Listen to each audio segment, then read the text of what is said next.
Hey everybody, it's just an hour into the quote unquote open negotiating period. And what's very clear is that the open negotiating period started some time ago, probably back at the NFL scouting combine or even before that, because it's just been a flurry of activity in this first hour.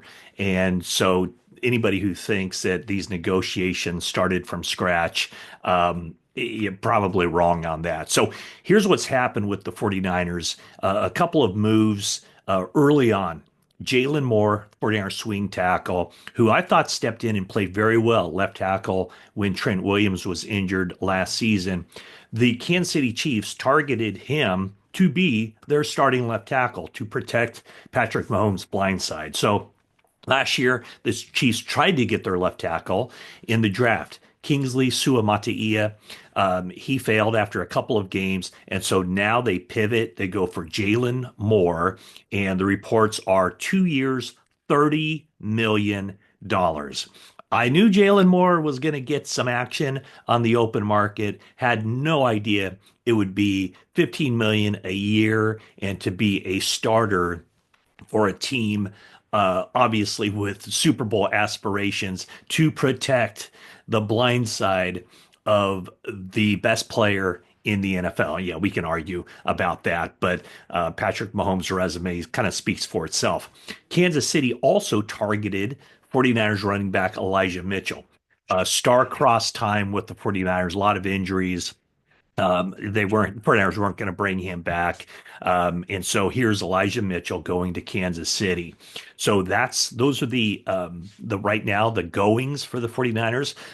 There's also reports, Jeremy Fowler reported that Talanoa Hufanga is closing in on a contract with the Denver Broncos. Let me just check my email here. I have a few stuff out. Yeah, so that would be something where, and I mentioned yesterday, if the 49ers don't re-sign Talanoa Hufanga, I think a good option for them would be Ashton Davis, the former Cal safety. He can be a backup safety, also a core special teams player for Brant Boyer, who's coming over from the Jets.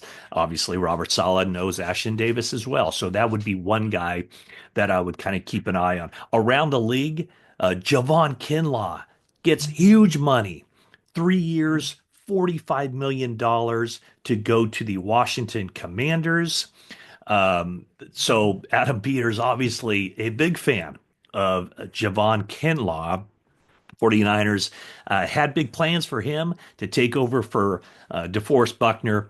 Ended up being a horrendous move, probably the worst personnel decision the 49ers have made to trade DeForest Buckner. I was a huge fan of Buckner. I just thought that he's one of those guys that once you get him, once you see what he can do for you on the field, the kind of person he was, you keep those kinds of guys. And I put him on in that same class as Fred Warner and George Kittle, guys that once you get them, you don't ever want to lose them. So that's what's going on. Jimmy Garoppolo back to the Rams on a 1 year deal.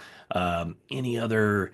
I mean, those are some of the main ones. So right now, when you look at the 49ers, they trade Debo Samuel, Jalen Moore, and Elijah Mitchell go to Kansas City. They'll be releasing Javon Hargrave.